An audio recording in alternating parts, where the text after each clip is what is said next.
Bonjour à tous et à toutes, je suis ravie de vous retrouver aujourd'hui en vidéo et avant de commencer, oui effectivement je me suis coupé les cheveux, faut dire que j'ai pas mal coupé donc ça se voit.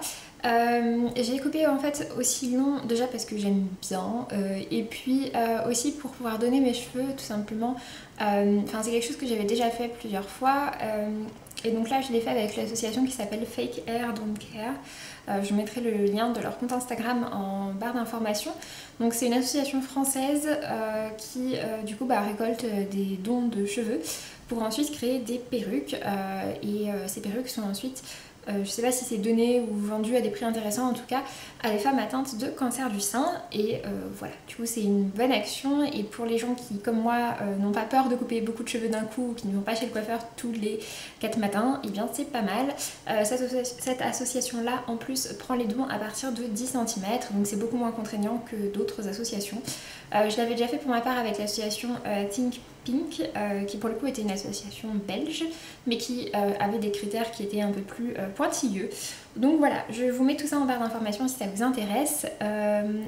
Et donc aujourd'hui je vous retrouve en vidéo pour vous présenter un point lecture. Dans ce point lecture j'ai donc 4 romans ainsi qu'un manga à vous présenter. Je vous parlerai tout d'abord du premier tome du collectif Blackbone, donc qui s'appelle Coltan Song aux éditions Nathan. Ensuite je vous parlerai du Chant des Ronces par Laïs Bardugo aux éditions Milan. Puis ce sera au tour de Et toujours les forêts par Sandrine Colette. Et je vous parlerai en dernier donc, du roman Cassidy Black, le premier tome par Victoria Schwab aux éditions Lumen, que j'ai pour ma part en épreuve non corrigée. Et côté manga, je vous parlerai de Shizako Garden par Yuki Kodama aux éditions Vega. Je vais donc démarrer tout de suite et je démarre avec le premier tome du collectif Blackbone. Donc ce premier tome s'appelle Coltan Song, c'est aux éditions Nathan et il s'agit d'un thriller young adult qui est écrit par un collectif d'auteurs. En fait ils sont 4 à avoir écrit dessus. Sur les 4 ils ne sont pas tous auteurs d'ailleurs, il y a 2 auteurs, une éditrice et une journaliste si je dis pas de bêtises. Donc il y a Manukos, Emmanuel Urian, je sais pas comment ça se prononce, je suis désolée. Marie Mazas et Maëlys Jean Préau. Donc voilà, du coup, c'est un récit que j'ai trouvé vraiment intéressant, qui parle de thèmes extrêmement actuels. Et c'est un récit en même temps qui est très prenant. Et du coup, voilà, j'ai trouvé que c'était vraiment bien fait. Et je suis curieuse de voir quels seront les autres thèmes proposés dans les prochains tomes. Pour ce qui est de ce tome-ci, en fait, on va suivre l'histoire d'une jeune adolescente qui s'appelle Marie, si je ne dis pas de bêtises. La mère de Marie est reporter, elle est grand reporter en fait, donc elle part régulièrement notamment en Afrique. C'est là qu'elle a connu le père de Marie, mais il a été tué avant sa naissance par un groupe armé et par un homme en particulier. Et donc la mère de Marie est grand reporter et le dernier sujet sur lequel elle a travaillé c'était un sujet par rapport à des téléphones qui sont censés être les téléphones écologiques que tout le monde attend, qui promettent de ne pas exploiter d'enfants dans les mines, etc. par rapport aux métaux rares, qui promettent quelque chose de plus facilement dégradable ou recyclable, enfin voilà, tout un truc comme ça et la mère de Marie va enquêter là-dessus sauf qu'elle va être tuée. Derrière ce qui semble être un accident, il semblerait que finalement ce ne soit pas un accident. Et Marie va se rapprocher du coup de 2 personnes, à savoir Léo qui est un jeune hacker et de sa tante qui est également grand reporter, qui est italienne et qu'elle n'a pas vue depuis quelques années. Et donc ensemble, tous les 3, ils vont en fait s'intéresser justement à cette fameuse histoire, à ces fameuses histoires de téléphone sur lesquelles la mère de Marie investiguait quand elle a été tuée. Et ils vont découvrir pas mal de choses. J'ai bien aimé, il y a un côté très engagé dans ce roman qui montre vraiment, enfin qui dénonce vraiment la société dans laquelle on est et notamment l'exploitation qui se fait en Afrique, etc. Il y a des moments qui sont très forts et qui montrent vraiment des réalités qui sont difficiles. Et c'est le cas notamment d'épilogue qui m'a pas mal marqué.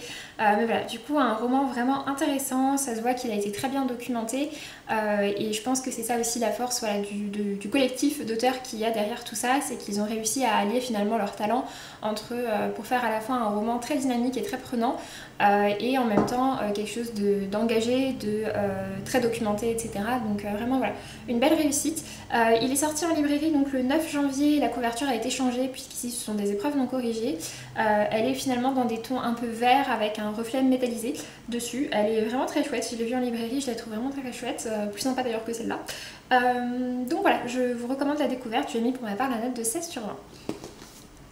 Ensuite, je me suis tournée vers Le Chant des Ronces par Lace Verdugo. Il était dans ma palle du Cold Winter Challenge, il était donc temps de le sortir. C'est aux éditions Milan et c'est donc un recueil de contes dans l'univers de Grisha et de Six of Crows et de King of Scars, donc dans l'univers, dans le Grishaverse par Lace Verdugo. C'est un recueil de contes qui est vraiment sympa, dans lequel il y a du coup 5 ou 6 contes, quelque chose comme ça, 1, 2, 3, 4, 5, 6, 7 contes, non 6 contes, qui sont issus de différents peuples de l'univers, ce que je trouve aussi intéressant. Et ces contes sont illustrés. Ce que j'aime beaucoup, c'est qu'en fait on a des illustrations qui à chaque fois au fil du tome au fil de la nouvelle, du conte, prennent de plus en plus de place jusqu'à finir avec une double page comme ça et avec une identité propre à chaque conte. J'ai vraiment trouvé ça chouette. Après voilà, certains contes m'ont plus embarqué que d'autres. Mais dans l'ensemble j'ai trouvé ça vraiment sympa, ça promet je trouve de jolis moments. Il y a pas mal de contes qui revisitent certains contes assez connus, notamment avec Le Petit Soldat d'Anderson, etc. Mais vraiment voilà, c'était très chouette, les illustrations je trouve sont vraiment super belles. Donc voilà, l'ensemble marche bien. Après, tous les récits ne m'ont pas autant plu les uns que les autres et j'ai mis pour ma part la note de 15 sur 20 à ce récit, à cet ouvrage. Ensuite, je me suis tournée vers un titre de la rentrée littéraire, il est sorti au début du mois de janvier et il s'agit de Et toujours les forêts par Sandrine Colette aux éditions J.C. Lattès. J'avais entendu parler de Sandrine Colette pour son roman Après la vague, si je dis pas de bêtises, quelque chose comme ça, et c'est un titre qui m'avait bien intéressée, j'avais entendu vraiment de très bons retours dessus. Du coup, quand j'ai vu que Sandrine Colette sortait un nouveau titre, je l'ai demandé aux éditions J.C. Lattès, je l'ai donc reçu de leur part. Et je dois dire que ça a été une bonne lecture. En tout cas, ça m'a plutôt donné envie de retenter avec d'autres titres de Sandrine Colette. Même si voilà, celui-ci en fait m'a plu par certains aspects et m'a un peu dérangé par d'autres. En gros, dans cette histoire, on suit l'histoire de Corentin. Corentin, en fait, c'est un jeune garçon au début, un petit garçon, dont en gros personne ne veut. Sa mère en a un peu rien à cirer de lui, elle l'abandonne un peu à droite à gauche comme elle peut, et elle va finir par le laisser chez Augustine, qui est, je crois, sa grand-mère. Et voilà, elle l'abandonne chez elle en mode allez salut et puis elle se casse.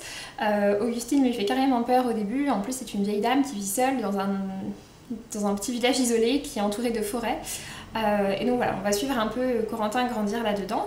Et ensuite Corentin va partir je crois à Paris pour ses études. Et il va être amené à revenir dans ce village. Il va être amené à revenir en fait après une énorme catastrophe puisqu'il y a eu un énorme incendie.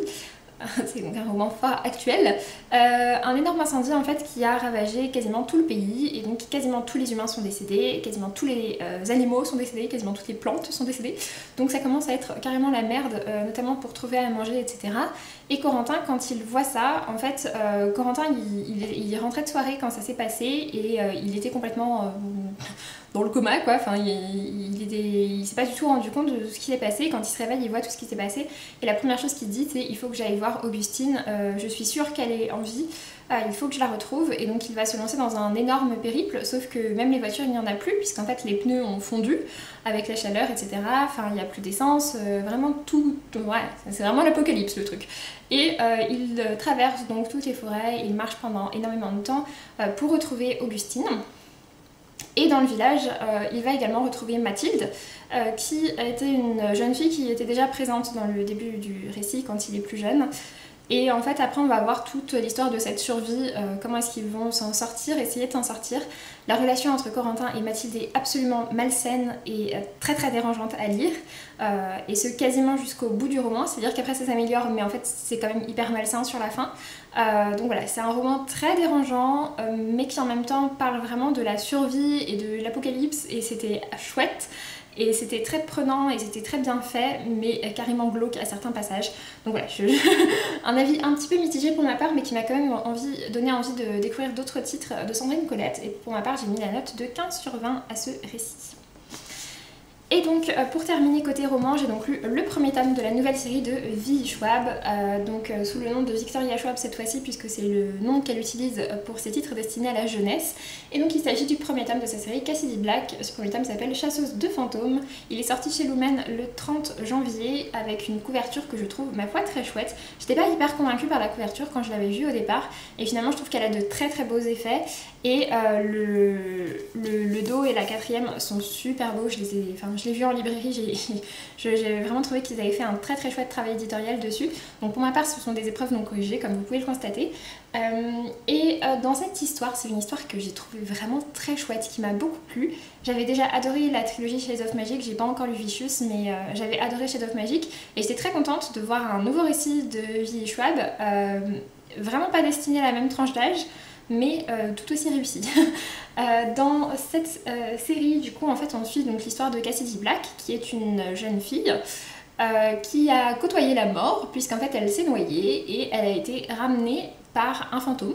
Et depuis ce moment-là, elle voit les fantômes. En sachant qu'en fait, les deux parents de Cassidy sont de très célèbres chasseurs de fantômes qui ont écrit de nombreux titres à ce sujet, en sachant que son père n'y croit pas, il est vraiment dans les preuves scientifiques, alors que sa mère, elle est un peu plus branchée dans tout ce qui est légende et compagnie. Ils savent pas trop quoi penser du fait que leur fille voit des fantômes. Et donc en fait voilà, à partir de cet accident, Cassidy va se mettre à voir des fantômes, elle les entend qui l'appellent et les parents de Cassidy en fait vont être amenés à tourner une émission autour des fantômes et vont être amenés pour le premier épisode à partir à Édimbourg, ville très réputée pour ses fantômes et son caractère historique. C'était super chouette. Enfin, on a une carte d'Édimbourg, enfin du Édimbourg vu par Cassidy au début du titre, avec les lieux principaux et c'était vraiment très chouette. Je trouve que c'est un roman qui donne très envie d'aller à Édimbourg, de voir tous ces lieux historiques etc. Qui sont traités, donc le tout est sous forme de fantômes. Il y a un gros rapport, enfin une grosse notion de vie et de mort dans ce récit que j'ai trouvé très bien fait. C'est destiné à la jeunesse mais c'est vraiment un titre qui pour autant voilà, parle de sujets quand même assez sombres, que j'ai trouvé très bien fait, très prenant, très très facile à lire. Ça se lit vraiment tout seul, je l'ai lu en fait dans le train pour rentrer et c'était vraiment super chouette. J'ai adoré ce récit, c'était super prenant. Cassidy est un personnage vraiment très sympa, les autres personnages qui l'entourent aussi. La ville d'Édimbourg est extrêmement bien décrite et donne super envie d'y aller, alors même que tout ce qui est décrit dedans est un peu flippant, mais pour autant ça donne super envie d'y aller je trouve. Donc vraiment voilà, une très très belle découverte avec ce premier tome. Je me posais un peu des questions comme je savais que ce serait beaucoup plus jeunesse que Shades of Magic et finalement ça a super bien fonctionné sur moi. J'ai hâte de voir la suite. Il y a un tome 2 qui est sorti et je crois un tome 3 pardon, qui est prévu pour bientôt en VO, donc voilà, je lirai en tout cas la suite de cette série avec très grand plaisir. Et c'est un titre que je vous recommande si tout ce que je vous ai donné envie, tout ce que je vous ai dit vous a donné envie, pardon. Donc voilà, pour ma part j'ai mis la note de 18 sur 20. Et donc pour terminer, j'ai lu le manga Shisako Garden par Yuki Kodama aux éditions Vega, avec cette petite couverture que je trouve toute mignonne. Il est sorti autour de l'été et j'en avais pas mal entendu parler à ce moment-là, je me l'étais procuré, puis après je l'avais un petit peu laissé dormir dans un coin dans ma pile à lire. Pour ce qui est de l'histoire de Shisako Garden, on est sur un manga en one shot, donc il n'y a qu'un seul volume, ce n'est pas une série. Et dans ce manga, en fait, on va suivre 5 petites histoires, en sachant que ces 5 histoires sont quand même reliées les unes avec les autres. Et dans ces 5 histoires, en fait, on va suivre les aventures de différentes personnes avec les Shisako, qui sont ces êtres, qui sont en fait des petits êtres de la taille d'une fée ou un truc comme ça, enfin voilà, ce sont des petits êtres comme ça quoi, qui vivent dans notre monde, particulièrement dans les jardins, etc. Le tout se passe au Japon. Et on va voir du coup en fait voilà, différentes histoires d'humains avec ces Shisako qui peuplent leur jardin ou qu'ils voient quand ils vont faire des randonnées, etc. Et c'était vraiment très chouette, c'était vraiment tout mignon. J'aime beaucoup le style de dessin que je trouve assez simple mais très doux et j'ai beaucoup aimé les différents personnages qui étaient présentés. Même si c'est un peu rapide à chaque fois, les personnages sont, je trouve, très attachants et très mignons. Et donc en fait l'idée c'est que les Shisako ne sont visibles normalement que par les enfants, ou en tout cas que par les personnes qui sont jamais tombées amoureuses. Donc voilà un peu pour le style de dessin, que par les personnes qui sont jamais tombées amoureuses, du coup ça parle aussi quand même pas mal je trouve des relations humaines et je trouvais ça très chouette. Donc voilà, un manga que je vous recommande, pour ma part je lui ai mis la note de 17 sur 20. Sur ce, j'en ai donc fini avec ce point lecture, j'espère que ça vous aura plu, j'espère que je vous aurai donné envie de découvrir certains de ces titres. N'hésitez pas à me dire si vous en avez lu certains, si je vous ai donné envie d'en découvrir. Puis pour ma part, je vous laisse et je vous dis à très bientôt pour une prochaine vidéo. Salut!